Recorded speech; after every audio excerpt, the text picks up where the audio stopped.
Enjoy local voices. Enjoy local opinions. All on one local app. Health, sports, local news, politics, and so much more. Podcast DC is the new local app with hundreds of DC area podcasts, featuring some of the DC area's best personalities, pundits, and provocateurs. Earn exciting rewards just for listening and share the podcasts you love instantly. With new programs being added every week, don't hesitate. Download Podcast DC now for free. Available in the App Store or in Google Play. Podcast DC. Listen local.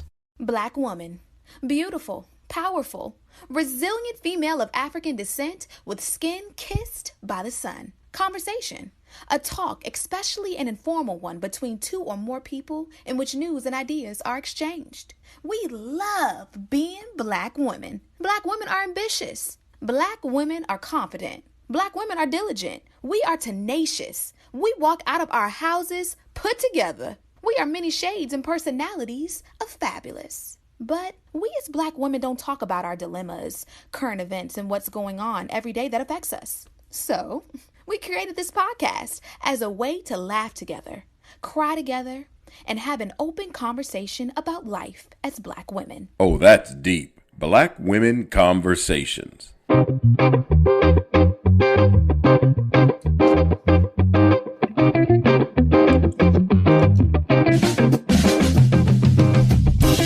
Hey, Nicole. Hey, Janine.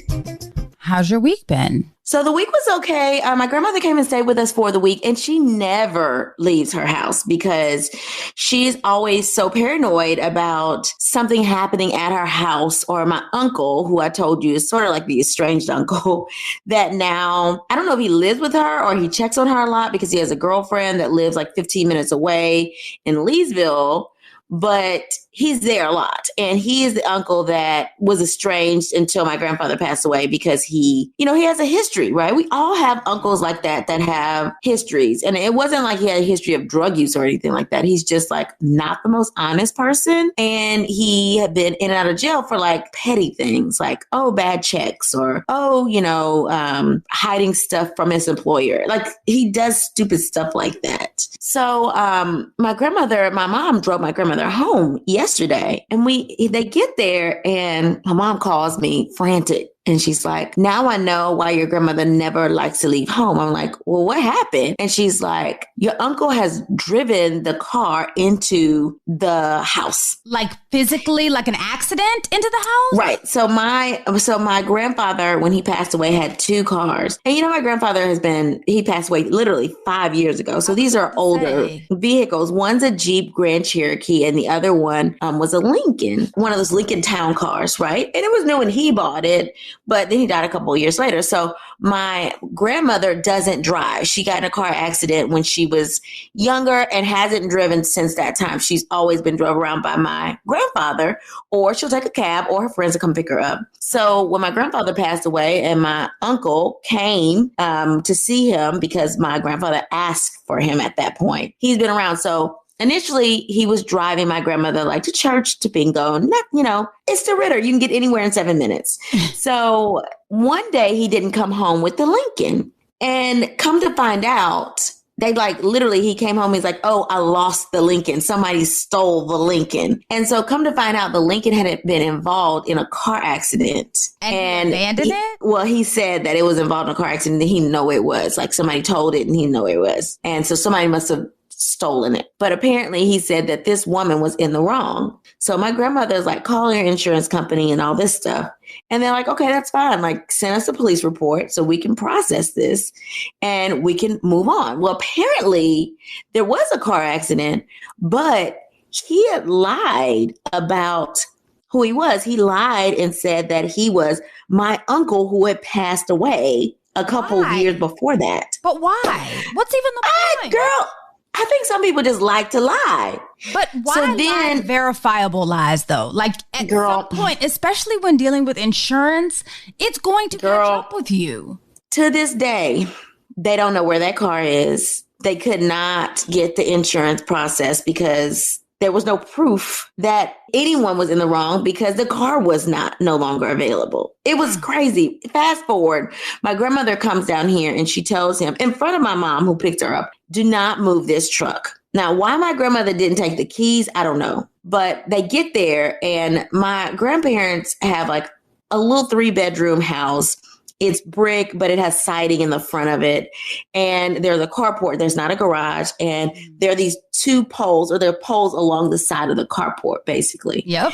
And the first pole was knocked down. And so my mom pulls up and she's like, what the heck happened here, you know? Probably and so a storm or something, right? Yeah. I mean, because they just got through all this FEMA stuff. Like, she's still waiting on her check from the roof being knocked out from a couple months ago from FEMA. You know, like, they are constantly renovating because the storm season has been ridiculous this past year. So my mom walks up to the carport and she is like, oh my God, like the whole wall is pushed into the kitchen. Right. And so my mom like goes in the house and my uncle's in there and she's like, what is going on? So wait a second. The whole entire wall of the carport that would normally be next to the house is now into the kitchen. It makes up the wall of the kitchen. Oh my God. So the door's wide open because it can't close because the wall is like pushed in. And the frame is probably all kinds of messed up. The refrigerator is pushed up against the opposite wall. I mean, it's like, I'm surprised something didn't like catch on fire because the hot water heater is on the other side of the wall. Girl, it's a mess. And so my mom goes in, she's like, what the heck has happened? And he's like, I don't know how that happened. That pole has been like that. And she was like, no, it wasn't. I picked her up myself. And he was like, well, I don't know what happened. He's trying to play Jedi mind tricks as if she hadn't seen the whole wall into the refrigerator moved. And so my mom was like, well, what happened here? Well, I don't know who did this. And my mom looks at the Jeep and there's like white paint and a dent in the back of the Jeep. And she was like, well, this is how it got there. And he was like, well, I didn't do it. And my mom was like, well, who was driving the truck? Who was driving it? I don't know. I can go ask Mr. Caston across the street to look at his security cameras because our cameras aren't on. And I'm like, who lied? So my mom was like, he's like sitting there lying. He knows he drove the truck. He's drunk. I mean, at this Mr. point, Caston across the street, like, really, why are we involving other people? Like, so my mom, you know, at that point, I'm like telling my friend Asia, because she was on her way over here to get some stuff for a baby shower she's throwing. I was like, you want to ride to my hometown with me, girl? And she was like, sure. Right. So we're like on the road, and then Harrison has a fit, and then my mom calls me and says that she's gotten everything taken care of. So I'm like, okay, fine. So we turn around and we didn't go, but it was a mess. I mean, my mom had to literally find someone to temporarily board up that side of the house and stabilize it so it wouldn't fall in. My grandmother is refusing to leave her house. My uncle is calling her from North Carolina to tell her, no, you have to go back to Nicole's house because this house is not safe for you to be in. I mean, but she's afraid that, I get it though. She's afraid, like, if I leave my house, even if I put him out, he's going to ruin my house may not be standing right when I get back at all. So, girl, that was our drama yesterday. Literally, I almost called you and was like, can we record a podcast Sunday evening? Because I may be driving back from DeRidder. Girl, that's crazy. You should have called me because I don't, first of all, how old is your uncle? Old. He's like in his 60s. Oh, my God, Nicole. He's an adult child. My grandmother is in her 80s. And he's in his 60s. I just assumed that he had to be the youngest and closer to our age. No. The younger, and you're thinking about my mom. So this is the other thing. You know, James was like, why did your mom not put him out? I said, my mom asked him, told him he was a liar and that he needed to leave, but she can't physically put him out. That's not my mama's house. That's my dad's mom's house. Oh, yeah. You know, I keep forgetting. Yeah, my mom is just really close to the family, you know, to the point where, you know, when my grandfather died, she sat on the front row, honey, next to my grandma with her big hat on. And my uncle sat on the second row. So she's very close to the family. But I'm still like, that's really not her place to be putting uncles out. Now, my mama is cocky like that. So if he was there, like when she came back, she would I was about to say, I feel like Miss Lisa could definitely that house real quick. She would have definitely put him out, but she said he wasn't there. And she said my grandmother was so upset. She was crying. She's like, she's like, out of the time that I have known your grandmother, I have never seen her so angry.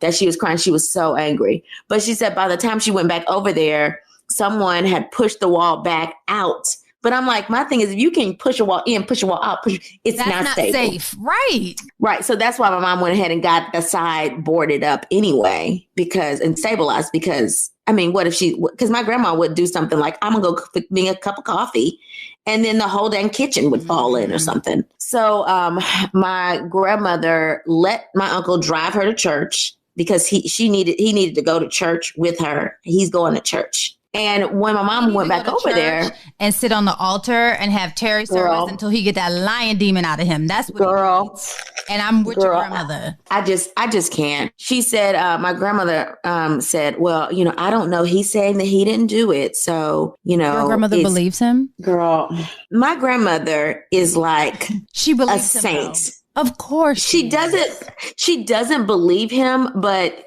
she doesn't want to call him a liar because she has no proof, right? If he's saying that he didn't do it and everybody else is saying he did, but we weren't there to witness it. I mean, it could have been a friend that drove the truck and got drunk and backed the truck into the grass. So she's like, I'm not saying he did do it, and I'm not saying he didn't. Okay, but here's my thing. And I'm like, it still doesn't change the fact that the house is ruined. Exactly. So here's my thing, Grandma, whether he did it or not, he was responsible for the vehicle. He was not supposed to drive the vehicle, which means that he's not supposed to let anybody else drive the vehicle unless there was an emergency. And why didn't he say something since he was there and saw it?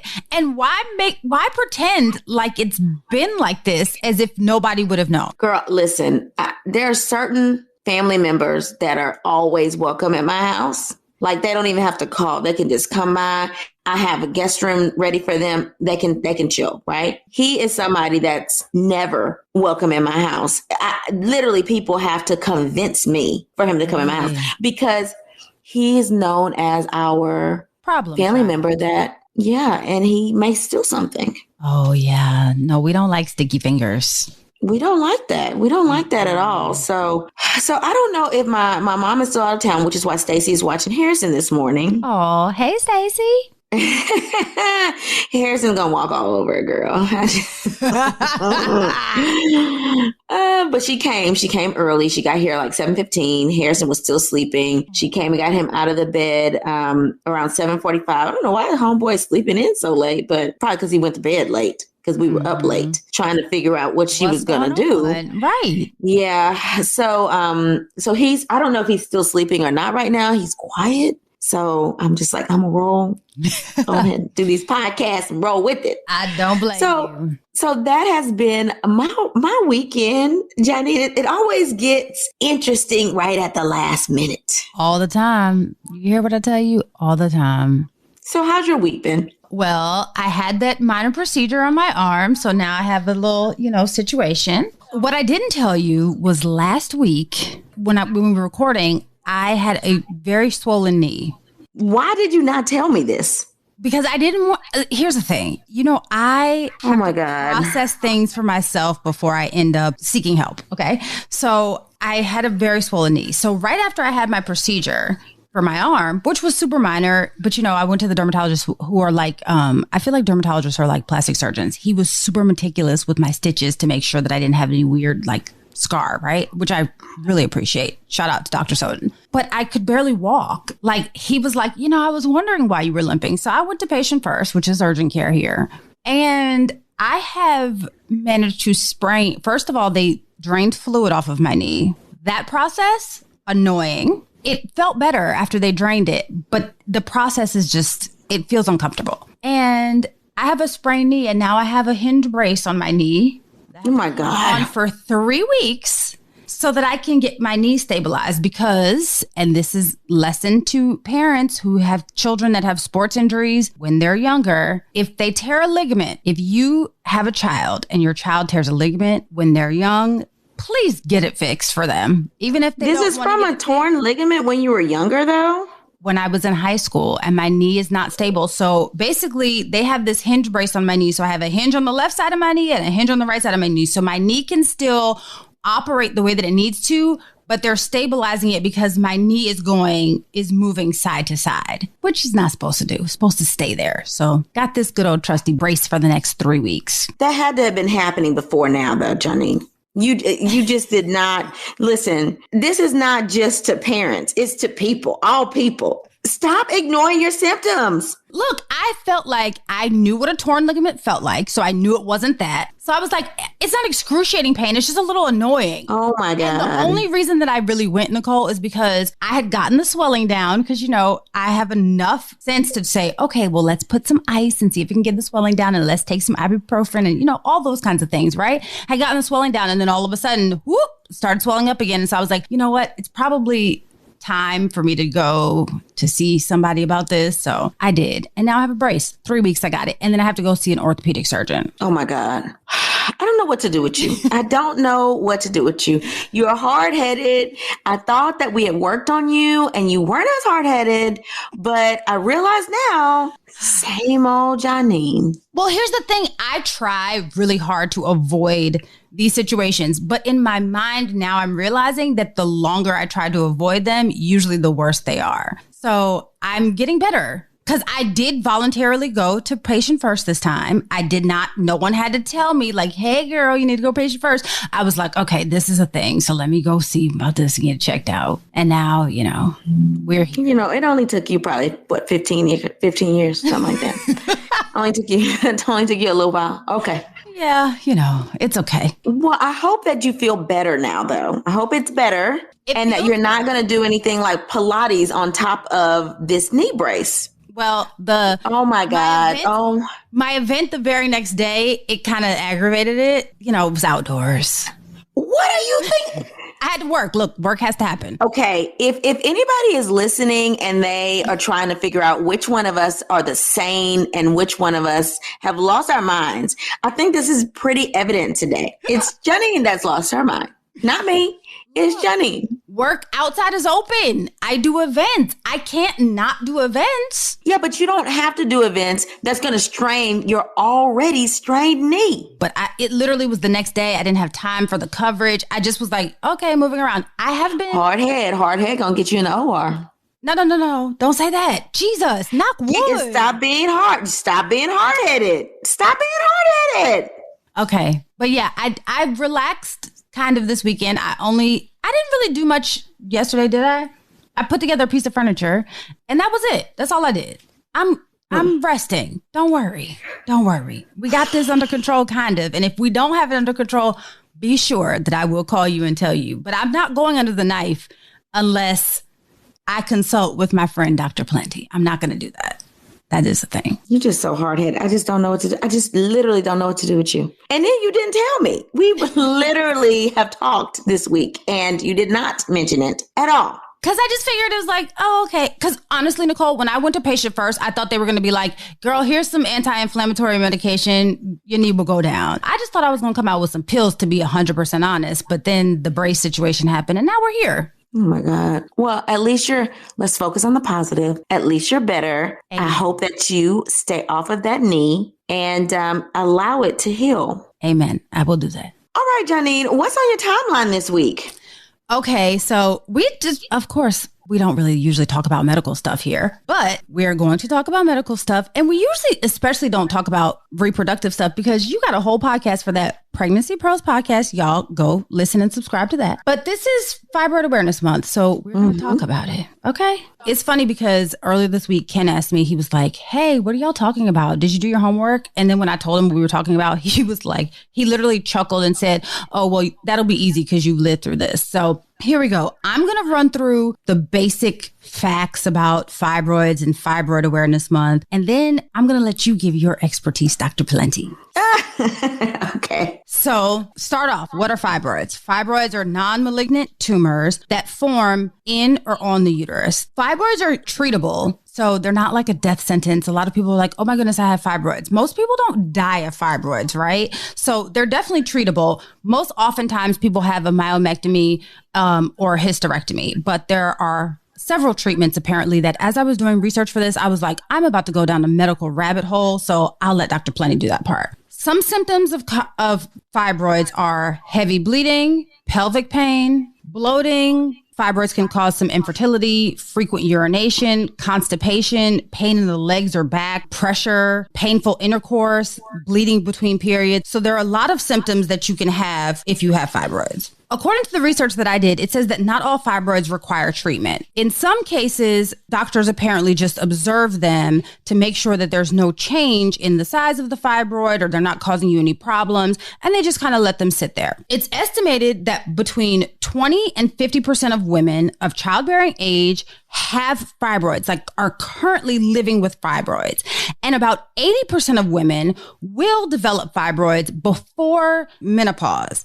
In the United States, 26 million women between the ages of 15 and 50 have fibroids, and there are approximately 171 million women suffering worldwide. Even though many women are affected by fibroids, it's still very widely underdiagnosed, and a lot of women don't even know to have a conversation with their doctor about fibroids, so just suffer in silence. Thanks to the efforts of the White Dress Project, there's been increasing awareness about fibroids and Fibroid Awareness Month. The White Dress Project, they were champions in creating Fibroid Awareness Month. And because of the White Dress Project, Fibroid Awareness Month is now observed across the country.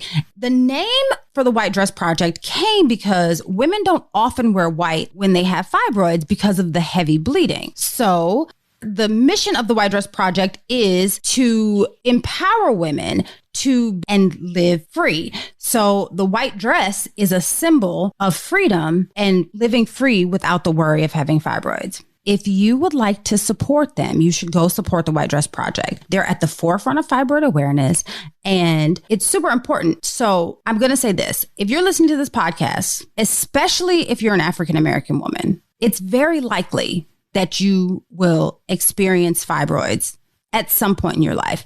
According to the research that I saw, it's somewhere between 80 and 90% of African-American women will experience fibroids. Not only do we experience fibroids more frequently, our fibroids tend to be worse. So our fibroids tend to appear more often. So even once we have one fibroid, we might have another fibroid or multiple fibroids.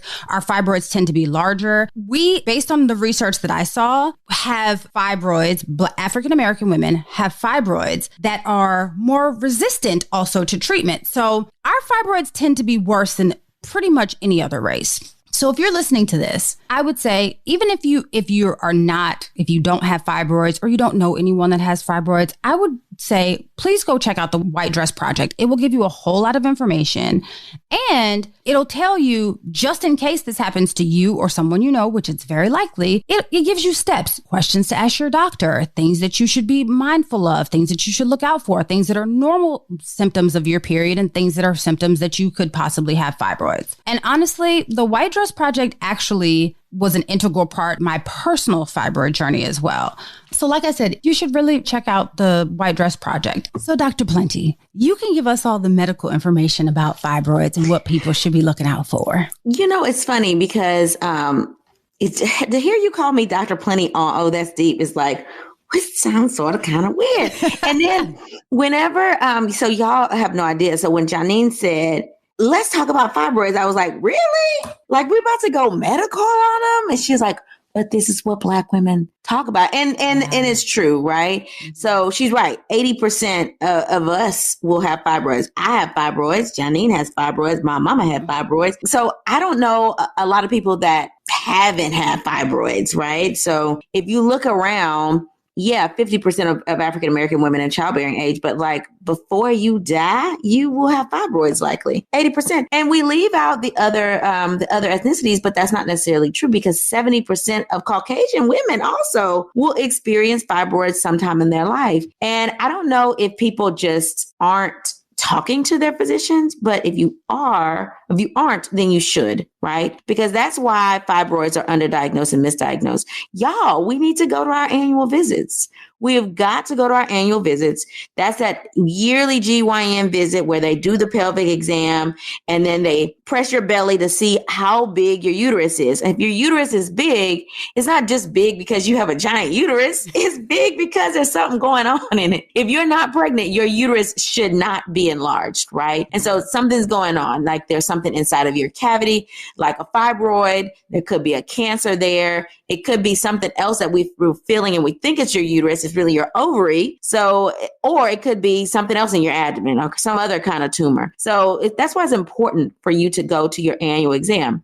Annually, somebody should be feeling and making sure that your uterine size is small. It should be small, tiny. We should barely be able to feel it in the pelvis. Okay. If you can feel your own uterus, you have fibroids. That's very true. If you're pressing, you have fibroids. Fibroids are something else, some other type of tumor, but it's a mass there that you need to get checked out. And I don't know why people just sit there and they allow themselves, they know they're working out and they're like, I'm just bloated in the belly, but I'm working out. If your belly is big and the rest of your body is not so big, then a couple things could be causing that. And mainly it's fibroids. Alcohol can cause that too, y'all. Oh, we need to stop drinking so much. Oh, we need to stop drinking so much.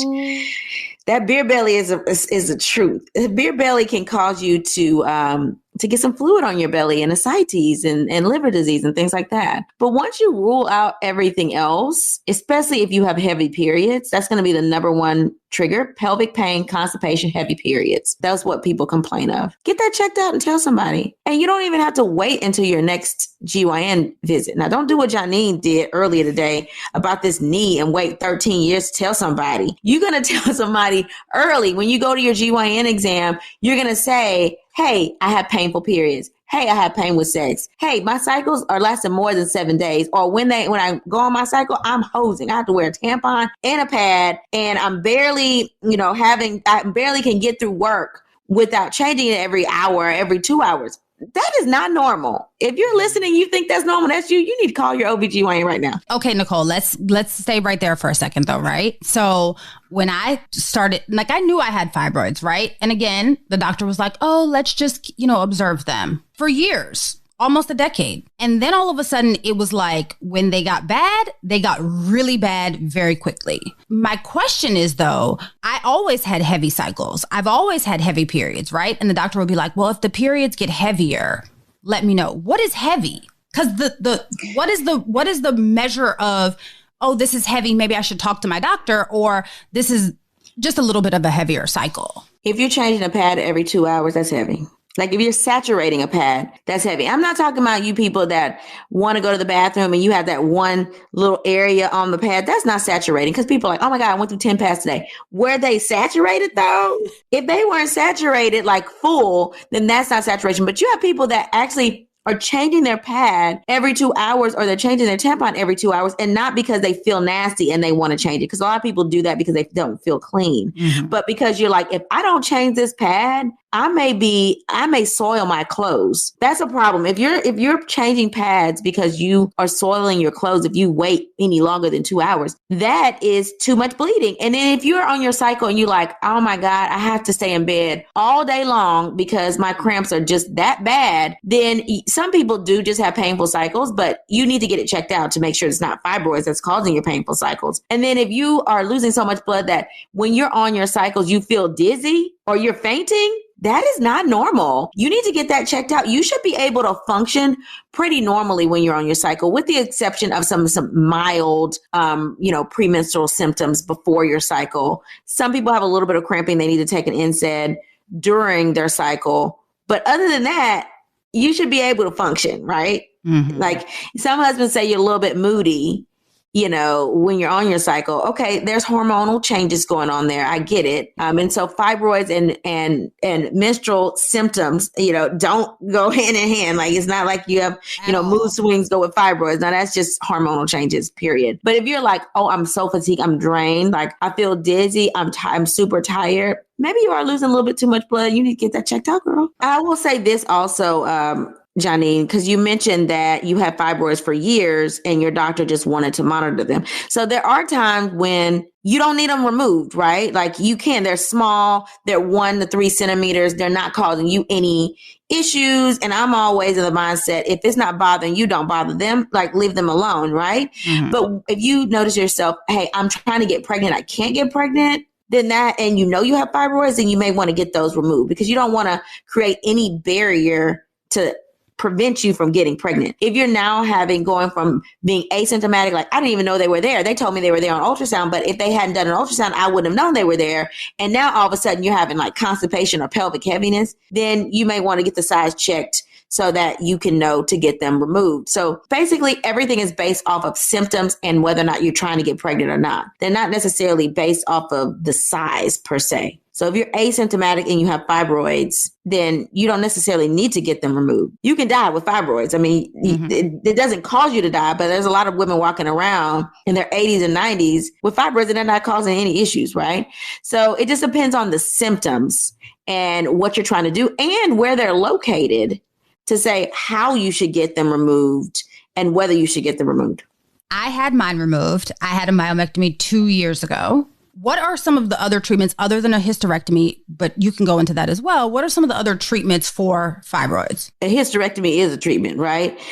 So, hysterectomy is when you get your whole uterus removed. And I don't necessarily recommend that unless you're done having children, because the uterus, y'all, has no function. I know people are like, I don't want to get a hysterectomy, but I'm like, are you done having children? Because if you're done having children, it's just another organ that can eventually get cancer, right?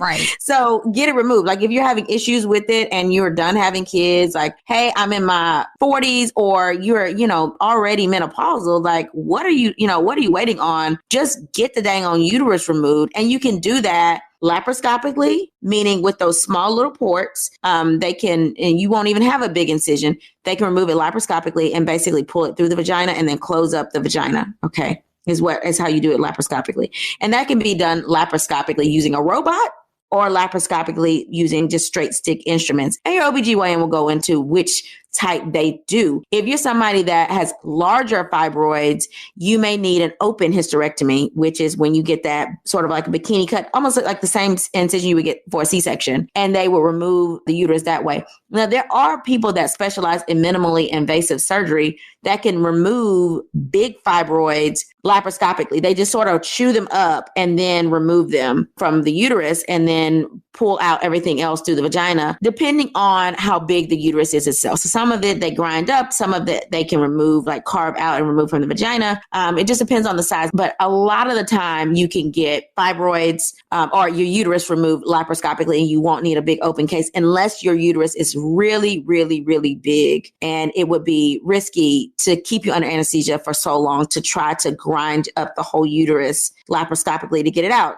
And it could increase your blood loss and things like that. And so your OBGYN would talk to you about the proper type of procedure, whether that's open, whether that's laparoscopically, straight stick, or laparoscopically using the robot instrument and to use those very, very tiny incisions to get everything out. So that's one option, those 3 types of hysterectomy. And then obviously you can have a myomectomy like Janine had, and that can be done open or laparoscopically as well with the robot or straight stick as well. And that's when we go in and we remove just the fibroids from the uterus, and then we sew those sites closed so that you can retain your uterus. Now that can be risky because if you got a lot of fibroids that are big, it may be hard to reapproximate that uterine tissue. And if you bleed too much, you could end up needing a hysterectomy. Okay. That's rare that people would end up needing a hysterectomy. Usually what would happen is they would leave certain fibroids that they knew they couldn't get and removed ones that were bigger that were causing a problem. Okay, but everybody's different. And some people will automatically get referred to a minimally invasive surgeon for a second opinion before they do an open myomectomy to see if there's any way to do that laparoscopically, myomectomy. Then you can get stuff like a uterine artery embolization. That's when we basically radiology helps us with that. And they basically ablate or cut off blood supply from the uterine artery to the fibroid directly, right? So the uterine arteries supply the uterus. And back in the day, they used to be like, oh, we can just cut off the whole uterine artery and allow the uterus not to get as much blood supply to shrink the fibroids. Well, now they can do MRI mapping of vessels that directly supply that part of the uterus to that fibroid. And so if they ablate that, they're not cutting off supply to the whole uterus. They're just cutting off supply to the fibroid, which allows it to like die, right? The fibroid itself necroses and dies and eventually will shrink. Now, some of my REI colleagues actually prefer the uterine artery embolization to the myomectomy, because the myomectomy obviously can interfere sometimes with the integrity of the inside lining of the uterus. And if you're trying to do IVF and implant a baby into the uterine cavity and you have fibroids and the surgeon may have disturbed that lining because they had to, then that could, in turn,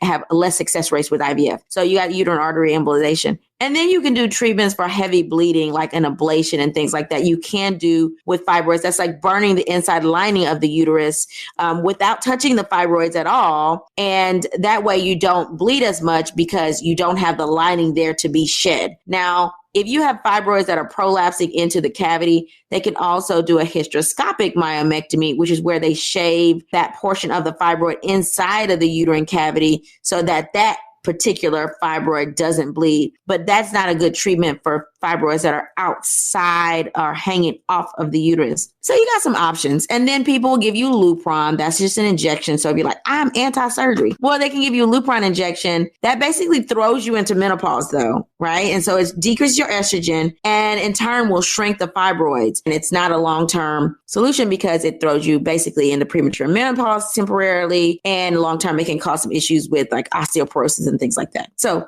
those are pretty much your options for managing fibroids. And then if you have heavy bleeding, they can put you on other hormonal treatment, but that doesn't necessarily manage the fibroid. It manages the symptom of bleeding.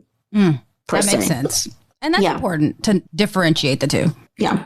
So I just would like to say there are a couple of myths that I've heard when I have conversations with other women about fibroids. The first myth is if you have fibroids, it's likely that they will cause cancer. Oh my God, no. Not like fibroids are turning into cancer. It's just that this is a cancer. It's a type of cancer. Okay. So that's also made of like muscular tissue, just like a fibroid is made of muscular tissue, but it's not like the fibroids are going to become cancerous. Like that's not true. If there were cancer there in a fibroid, it was just cancer from the start. Thank you for clearing that up for people because a lot of people say like, oh, it could turn into cancer. You need to get it removed. No doctor ever said that. No. The second thing is people often say, oh, you have fibroids, you can't have babies. Yeah, that's not true. Y'all, I had like 6 fibroids and Janine told y'all she got a myomectomy. I didn't get a myomectomy. I thought I had 5 fibroids before I got pregnant. And then they said, oh no, that's actually 6. I'm like, okay, what's one more when you got 5, right? What's one more? Join the party. But my fibroids like quadrupled in size during pregnancy because again, I was completely asymptomatic and my uterus was mildly enlarged. And then I got pregnant and they like quadrupled and caused compression of vessels and all kind of stuff. But after I delivered and I did fine, right? I went through the whole pregnancy pretty uneventfully from a fibroid standpoint. I had a whole bunch of other complications, but the fibroids weren't it. And after the pregnancy, my uterus like shrunk. Right. I went to my annual GYN exam at the beginning of June and my OB was like, I thought you said your uterus was big. I'm like, yeah, it was during pregnancy and right before pregnancy. But now it's like almost back to normal size. I mean, I know that there's still fibroids there, but they are a lot smaller. So they haven't caused me any issues. I'm not bothering them. I'm going to get them monitored. But you bet your bottom dollar, as soon as I have a heavy cycle, I'm like, it's time for the whole uterus to come out because I'm not mucking around with a myomectomy. I'm getting my uterus taken out. Y'all, no more kids are coming through here. Not going to do it. Amen. So if somebody has fibroids and they tell their doctor like, hey, this is bothering me, and maybe the doctor doesn't believe them or the doctor doesn't feel like it's as serious as their symptoms really are. And how do you have a conversation with your doctor to say, this is interfering with my life. Please pay attention to this. How do you start that conversation? You get a second opinion and fire that doctor. I'm sorry. Like, I just feel like it doesn't matter what your medical issue is. If you go to your doctor and say, hey, listen, this is bothering me, and they try to downgrade your feelings or try to make you feel like what you're going through is like all in your head, explain to them like, hey, I think I have fibroids because I am having really heavy cycles. I'm having pain with my periods. Like, can I be evaluated? And if they evaluate you and there's nothing there, okay, then they need to do another workup and do something else. But if they're like, oh yeah, no, you're young and healthy. Like, you don't have any fibroids. Like, I did an exam on you and your exam feels fine. You don't need an ultrasound. Go get a second opinion. You do not. Let me tell you, it's just like having an attorney, right? If you feel like your attorney's not representing you the right way, there's a way to fire people, right? You can say, I would like a second opinion, and get a second opinion. Or if you don't want to tell them, just go and find another OBGYN and get your records transferred. You can do that. That's a thing. Because if you feel like you try to tell your OBGYN that you're having a problem and they won't do an evaluation, like, why are you not doing at least an evaluation? If they're not doing an evaluation, then that's a problem. And you should get a second opinion. And ask if it's not fibroids. Let's say they did do an evaluation. What is the next step? Because you have some people that may have chronic pelvic pain and they don't have fibroids, and they do a workup. They do a CT scan or an MRI and an ultrasound, and all of it is negative, right? Mm-hmm. And so those people may have chronic pelvic pain. And so they may need a referral to a chronic pelvic pain specialist or somebody that can do pelvic therapy. So get some type of answer, okay? And maybe it's not something physically there, but it could be that you have something else going on. So they should always be willing to work up what's going on. And if they don't know, I'm quick to say, listen, I need to refer you to somebody else that knows more than me. Okay. So they can do another workup on you. Or, hey, I think you may have chronic pain. I don't treat patients with chronic pain. I'm going to refer you to a pain therapist that's going to do a little bit more extra workup and perhaps offer you some other treatment besides just giving you pain pills, So always get an answer. Okay. If you had a workup that's negative, get an answer. And your doctor should always be working, even if they don't know the answer right away, they should always be working to find an answer. So I think that we've had enough conversation about fibroids. And I'm going to say this. Go, if you have any questions, you feel uncomfortable talking to your doctor, go subscribe and listen to Pregnancy Pearls. Nicole talks about this all the time. And fibroids are real. Even if you don't want to get pregnant, fibroids are a real thing. So there's an episode about fibroids, correct? There is an episode about fibroids. There's a couple episodes about fibroids on the podcast. It actually was the second episode with Dr. Sims, who also had fibroids. She's an OBGYN in Mississippi. So that Pregnancy Pearls podcast episode is up. And then there's a YouTube episode about fibroids as well. So go check them out, y'all. Let me tell you something. I don't want to have babies. We all know this, right? From listening to this podcast, we know that Janine loves the kids as long as they don't belong to her, right? I don't want to have babies, but knowing about fibroids, just because you don't need to use your uterus does not mean that it cannot cause you problems. You don't want to bleed to death. Fibroids can make you really bleed. So if you have heavy bleeding, like, this is not like a suck it up moment. Like, you should never suck up heavy bleeding ever. Ever, ever, ever, ever. And let me say one other thing before you tell the people that we're taking a hiatus. If you have fibroids and somebody tries to treat you symptomatically, yes, you can treat heavy bleeding with birth control, different types of birth control. That patch is not one that I like, right? It's going to put you at increased risk for blood clotting. I don't like the patch. I said it. I said what I said. I don't like it. Specifically that patch. I mean, it's like a black box warning that causes vasculitis, particularly in the side, in the arm of the side of the patch. And it can cause you to have an increased risk of blood clotting. So if you have to choose one, do not choose the patch. From my non-medical knowledge, I would choose an IUD. That's what I have. It's worked out well. It's the best birth control that I've had ever. Yeah, and the IUD, like Mirena, like the IUD, not the copper IUD. The copper IUD is not hormonal, but like your Mirena, your Skyla, your Kylena, like those IUDs are actually used to treat heavy bleeding. So they're a good non-surgical option. But if you still have heavy bleeding after that, you need to get those fibroids removed. All right, Janine, let's talk through some scenarios. Why don't we? Let's do it. Our first letter says, Nicole and Janine, I'm not really sure what to do.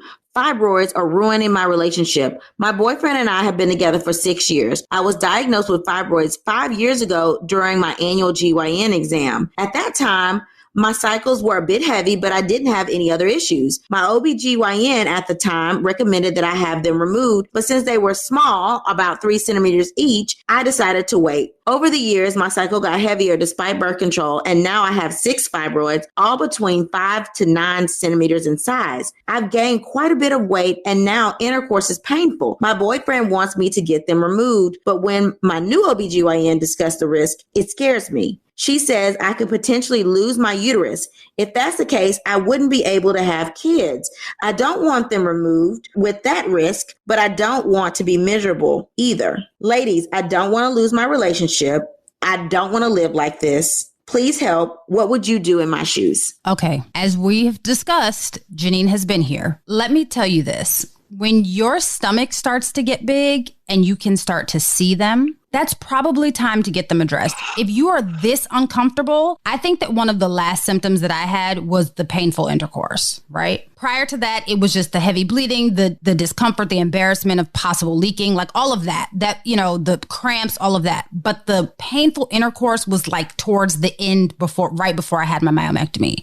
I get it. The symptoms sound very scary. My doctor told me literally the exact same thing. Like, hey, to the moment as they were rolling me down to get the IV to have me count down backwards, right? They reminded me, hey, there's a possibility that you could, one, have to have a blood transfusion in the middle of the surgery, or two, if the myomectomy doesn't work, you might end up having to have had a hysterectomy. Are you okay with that? And the truth of the matter is, yes, I was, because there was no way that I could have continued to live the way that I was living. And it sounds like you might be at that point. Now, I'm going to say this. If it's not bothering you that much, I would not allow the pressure from your boyfriend to sway your decision one way or the other. However, you ask what I would do in my shoes.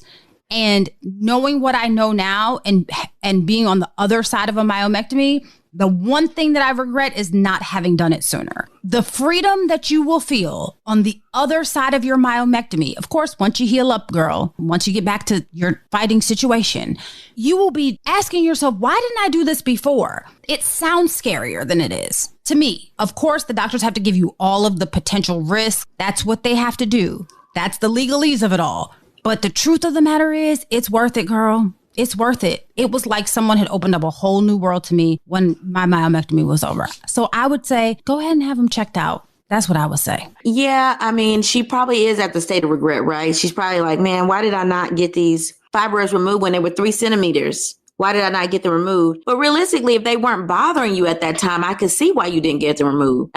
So let me say this whole, like, your boyfriend, he's not your husband. You've been with him 6 years and he didn't put a ring on it. And he has no say. He has zero say. You can get this fibroids removed and be on to the next man, because he has not put a ring on it. So let me erase his concern, because his concern is not your concern. But you are having painful intercourse and you have gained weight because of them, and it is affecting your quality of life. So then you have to ask yourself, how much am I going to deal with? Because leaving them there until you are menopausal and you don't have that estrogen, that pre-menopausal estrogen level, they're going to be there, right? After menopause, yeah, they'll likely shrink and they won't cause you any issues. But before you get there, they can cause you some issues, girl. And they can get worse. They can cause you some issues with bleeding. So I would say this is now the time to act. I would definitely look at, if you want to have children, then you need to look at something that preserves your uterus, like a myomectomy. We have to tell you all the time that there's a risk that your uterus can get taken out. That's just a risk. We tell people that there's a risk of hysterectomy with anything that deals with the pelvis, anything. So if your OB doesn't feel comfortable, you can ask them, how comfortable do you feel doing this case? And if she doesn't feel comfortable, get a second opinion. Go to a minimally invasive surgeon and get a second opinion, see if they can do it laparoscopically. And usually that risk is, hey, you might have to be converted to an open case. Okay, well, that's not as big of a risk. But if she's saying that you have to do an open myomectomy, and there's a risk of using your uterus, and she's not as confident, then, you may want to ask for a second opinion. So I always say, if your physician doesn't feel confident that they can get them, then ask for a second opinion, right? And then you could always do the uterine artery embolization if you wanted to do something that's minimally invasive and doesn't require surgery. You can do the uterine artery embolization and see how you do with that. And most of the time, that will shrink the fibroids enough that they're not causing you any problems. Now, the issue with getting a myomectomy or even a uterine artery embolization is that they can grow back, right? They can grow back, or you can get new fibroids. So you do still have to be constantly monitored annually at your exam to see if you have any new fibroids that have come up. But for now, to me, you're weighing the option of, do you get a myomectomy or do you get a uterine artery embolization? If it were me, I would get a myomectomy, because I don't want to have any more. Well, I would actually get a hysterectomy because I'm done with having children. But if I hadn't had Harrison yet and at the time we were thinking about doing either or, I would do a myomectomy because the uterine artery embolization is not going to, for sure, get rid of the fibroid altogether. It's going to shrink it. The other thing about the uterine artery embolization that people fail to talk about is that it can cause you to have some pain, right? Like when fibroids die off on the inside and shrink or necrose, it can be quite painful. So usually I counsel people and say, hey, you need pretty much 2 weeks after you get this uterine artery embolization to allow that fibroid to shrink and die. And if you're somebody that's like, oh no, I gotta go work, well, then you may want to try to get a more minimally invasive myomectomy wherein that you can go back to work a week after that. But if you're getting an open myomectomy compared to a uterine artery embolization, then obviously you're going to have a faster recovery with the uterine artery embolization than you are taking 4 to 6 weeks off with an open myomectomy. So it just depends on the amount of time you have off. It depends on if you want to have children now versus later. And it depends on if you want ready for a surgery versus something non-surgical like the uterine artery embolization. But case in point, we would both do something. Like, don't just continue to live your life like that. You got to take action and do something to shrink or get rid of these fibroids. Like, to me, that's like a no-brainer. Don't suffer. No reason. No. My letter says, hey, y'all, your girl needs some help and advice. I hope that you can help since Nicole is a doc and all. Okay, so boom, I have fibroids. I've had them since I was 22. I'm 38 now. I was diagnosed after seeing several doctors about my debilitating periods. Initially, things seemed to be well controlled with birth control and pain meds. My doctor said that he would monitor them, but he was not going to disturb them unless they were disturbing me. They did not bother me until about 8 years ago or so, when I came off of my birth control. It seems that the symptoms came back with a vengeance. In the last 6 years, I've had 2 myomectomies, each removing multiple fibroids. I've undergone several transfusions and I'm severely anemic. I've also had 2 rounds of IVF that have been unsuccessful. As you can tell, I'm unable to conceive. To top it all off, my fibroids are back again. I have them both in the inner and outer walls of my uterus. My doctor says that I even have one that's the size of a softball. He says that I can undergo another myomectomy, but he can't guarantee that they won't come back unless I have a hysterectomy. I know that my husband really wants children, but I'm 38 with what seem to be severe fibroids, and honestly, my body is tired. I don't want to give up on my hopes of having a family, but I don't know how much more my body can take. Nicole, do I have any other options besides a hysterectomy that might be more permanent than a myomectomy? Please help. Is she, I might have missed this. Is she trying to have a baby naturally? IVF. In that case, if you had 2 myomectomies, I feel like it was 6 years ago you had your last myomectomy, or maybe that was the first one. She said that she's had 2 in the last 6 years. 2 in the last 6 years. So I would say, now we're dealing with you having a whole bunch of incisions on your uterus, right? And you having a whole bunch of scar tissue in your belly. So it may make getting another myomectomy harder. Usually right after a myomectomy, your doctor is going to wait 6 weeks and try to do an IVF cycle. Like, it should be like very quick for you to do an IVF cycle because you don't want to give time for them to grow back, right? So I don't know what the timing was between when you started your IVF cycles and your myomectomies. If you waited like a couple years and then tried to do IVF, that could be why you're having trouble now. I definitely do think you need your fibroids removed if you're going to go through IVF. IVF is expensive. There's no reason to put a baby in a uterus if you've been trying this long and you know there's fibroids there. So I would definitely say get the fibroids removed. Now, reproductive endocrinologists are actually really good minimally invasive surgeons. So if your reproductive endocrinologist says, hey, let's do mapping of your fibroids, and I think that we should get them removed, then you should get them removed. The other option is that you could try a uterine artery embolization and then get IVF right after that. Like I told you, some REI colleagues actually prefer uterine artery embolizations to myomectomies for patients with IVF because it really depends on where the fibroids are, because it's not going to necessarily distort the inside lining of the cavity. So it really depends on where the fibroids are and what the recommendation of your reproductive endocrinologist is, because both of them have risk, right? So getting you your fibroids removed via myomectomy, they're going back in with the surgery under anesthesia, and that is a risk that you could enter, they could enter the endometrial cavity and really distort and disrupt the tissues there. Okay. But if they're not near the lining and it's just pushing on the lining, perhaps that's not much of a risk. the thing about uterine artery embolization is that, yeah, you can get IVF and get pregnant, but it does decrease flow to certain parts of the uterus. So some people have an increased risk of having smaller babies because of that if you have IVF. And so you would need growth scans serially to make sure your baby's not small. You don't have any other complications during pregnancy because of that. But all in all, you need to get the fibroids removed before you go through IVF. Now, I would talk to your provider about which route. Uterine artery embolization is non-invasive, but it really depends on where the fibroids are. I mean, that would be an option that you can discuss with your provider and say, hey, am I a good candidate for this? Followed by IVF, okay? Versus doing a myomectomy, followed by IVF. Whatever you do, you need to follow it by IVF within a couple of months after getting it done, because there's no reason to wait. Waiting, we already know, will allow your fibroids to grow back because you have fibroids that just want to grow. So get them removed, whichever way, and talk to your provider about either one, and then go forth with IVF. That's what I would do. And from a very non-medical perspective, I would look at different options. If you're saying that your body is tired, girl, we the same age. I'm about to be 38.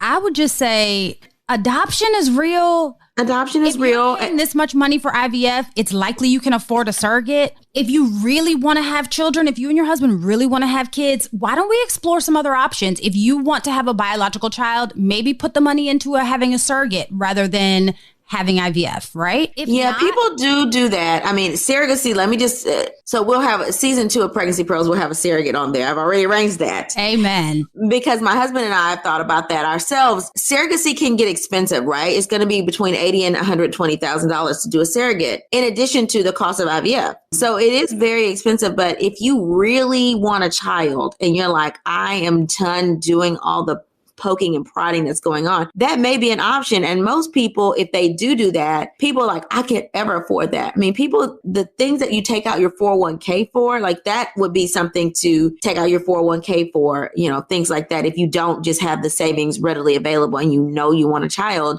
talk to your husband about options like, hey, where can we pull money from real quick if we needed to have this child without me having to go through 2-3 major surgeries, because eventually you probably will need a hysterectomy because your fibroids are growing back even after you have children. So, ask about that. Like, is a surrogate a natural option? And there's a lot of Black and brown little children that need to be adopted. So, Janine, we're taking a break. We have to take a break before season 2.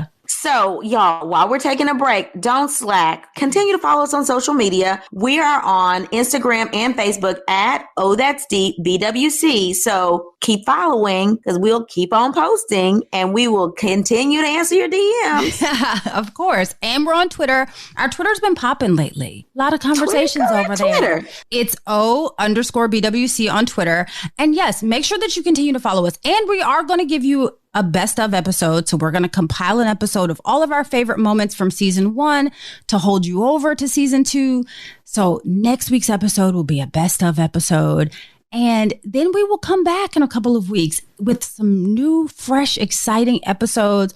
We can't wait. But we got to take a little break. It's our summer vacay. Give us a summer vacay. Also, friends, this is a good time. Our new friends who may not have heard the first episodes, go back and listen to all the old episodes and catch up by season 2. And then invite your friends so that by season 2, it's a party. All right, Janine. So what did you learn new this week? Okay, so a couple of things. One, I learned that fibroids are responsible for about 1/3 of hysterectomies, according to the Fibroid Foundation. So 1/3 of the hysterectomies that happen in the United States of America are because of fibroids. And then I also learned that the White Dress Project has a few things going on that we can help out with. The first is they have a petition to get several larger insurance companies to cover LAP-RFA. Basically, it's a minimally invasive fibroid treatment. Several large insurance companies right now only cover myomectomies or hysterectomies. And the second thing is they have a House bill that has been recently introduced. It's called the Stephanie Tubbs Jones Uterine Fibroid Research and Education Act of 2021. And this legislation would provide about $150 million to NIH for clinical research into fibroids. And that's about $30 million a year between this year and 2025. And it would also create a fibroid public education program, among other things. So if you'd like to support this bill or you would like to sign the petition, you can go to thewhitedressproject.org, and they have a form letter and all of the information that you need to support this. So LAPRFA is the laparoscopic radiofrequency ablation treatment. Basically, it's like lasering fibroids. What did you learn new this week, Nicole? So I know a lot about fibroids, but what I didn't know was that the largest fibroid ever removed was actually on a woman after she died, and it was in 1888, and it weighed 140 pounds. What? And the largest removed amongst a patient who survived the procedure weighed 100 pounds, a fibroid that weighed 100 pounds. Wow. And then the most fibroids removed was 186 total. And that was December 11, 2016 in Cairo, Egypt. I just wonder, how do people survive with such large or so many fibroids? People do. Wow. Women's bodies are amazing. They are amazing. You're right. All right. Are you ready for the motivational moment for the week? Yes, ma'am. So the motivational moment says, don't let fibroids or any other health condition consume your life. Go get that second opinion, sis, and make decisions that will help you live your best life up to your fullest potential. Do your research and make it happen. Until we meet again, pray, work, slay, and show off your melanated excellence. Bye! Oh, That's Deep, Black Women Conversations is produced by Nicole Lee Plenty and Janine Brunson Johnson. Executive producer, Ken Johnson. Get the Oh, That's Deep, Black Women Conversation podcast on Apple Podcasts, Spotify, Stitcher, Google Podcasts, or where you get your podcasts. Please subscribe and rate us. You can follow Oh, That's Deep, Black Women Conversations on IG at Oh, That's Deep, BWC. Oh, That's Deep, Black Women Conversations is a Mean Old Lion Media production.